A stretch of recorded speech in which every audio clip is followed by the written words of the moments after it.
গত একদিনে একটা কঠিন অগ্নি পরীক্ষা পার করতে হয়েছিল তাসকিন আহমেদকে।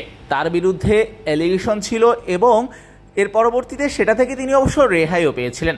তবে এই সময়টাতে তাসকিনের উপর যা গিয়েছিল সেটা রীতিমতো তিনি ছাড়া কেউ বোঝারও কথা নয়।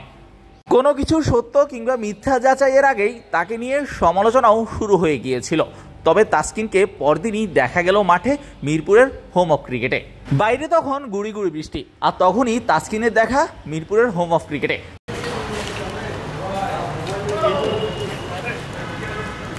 হাতের সাদা বল নিয়ে ড্রেসিং রুম থেকে একাডেমি মাঠের দিকে যাচ্ছিলেন। তখনই সেটা দেখে বোঝা গেল তাসকিন বোলিং করবেন, ট্রেনিং করতেই মাঠে চলে এসেছেন। মাঠের বাইরে কত আলোচনা সমালোচনা, কিন্তু সবকিছুকে পাশ কাটিয়ে তাসকিন নিজের মতোই চলছেন, নিজেই বোলিং করতে চলে এসেছেন। কে বলবে একদিন আগেও তাকে মানসিকভাবে অনেকখানি বিধ্বস্ত দেখা গিয়েছিল এবং মানসিকভাবে বিধ্বস্ত তিনি ছিলেনও। মাঠের বাইরে কত ঘটনাই ঘটে, তবে মাঠের ক্রিকেটের সাথে কোনো কম্প্রোমাইজ নয়, তাসকিন সেটাই করলেন। দিন কয়েক পরেই শুরু হবে তাসকিনদের এশিয়া কাপের ক্যাম্প, আর তার আগেই তাসকিন নিজেই তার প্রস্তুতি শুরু করলেন মিরপুরের একাডেমিতে। বিপিএল এবং চ্যাম্পিয়ন্স ট্রফিটা ভালোই খেলেছিলেন। এরপর ডিপিএলটা খেলা শুরুর পর থেকেই তার ইনজুরিতে আক্রান্ত হওয়া। এর পরবর্তীতে লম্বা সময় ধরে ক্রিকেটের বাইরে ছিলেন।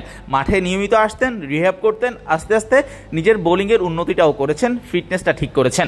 শ্রীলঙ্কা সিরিজে তাকে পাওয়া না পাওয়া নিয়ে একটা শঙ্কা ছিল এবং তাসকিন সেখানে খেলেছেন এবং তাকে বেছে বেছে ম্যাচ খেলানো হয়েছে। পাকিস্তানের বিপক্ষেও তাই একই গল্প।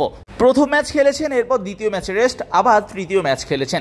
এভাবেই তাসকিনের ওয়ার্কলোড ম্যানেজমেন্ট চলছে। ইনজুরি থেকে ফেরার পর একজন ক্রিকেটারের রিহ্যাবে অনেক বেশি সময় দিতে হয় এবং অনেক কিছুই মেনে চলতে হয়, বলও করতে হয় নিয়ম মাফিক। তাসকিন এদিন নেটে এসেছেন, তবে খুব বেশি বল করেনি। আপনারা নিশ্চয়ই পর্দার ওপাশে দেখতে পাচ্ছেন তাসকিন বল হাতে দৌড়াচ্ছেন এবং তাসকিন সেখানে নাহিদ রানার সাথে জুটি বেঁধে বলও করেছেন। তবে আজকের দিনের সবচাইতে বড় ব্যাপার তাসকিনের সাথে গতকাল যেটা হয়েছে, সেটার পর তিনি যেভাবে মাঠে এসেছেন, সবার সাথে কথা বলছেন, হাসি খুশিভাবেই নিজের কাজটা করে যাচ্ছেন, এটা নিঃসন্দেহে অনেক বড় প্রফেশনালিজমের ব্যাপার।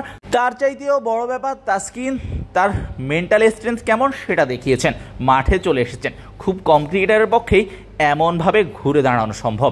নিঃসন্দেহে ব্যাপারটা হয়তো বা আইনিভাবে খুব বেশি দূর গড়ায়নি, তবে তাসকিনের সাথে যেটা হয়েছে সেটা নিঃসন্দেহে তাকে অনেকখানি ভেঙে দেয়ারই কথা। তবে দিন শেষে সবচাইতে বড় কথা, তাসকিনরা মচকান কিন্তু ভেঙে যান না।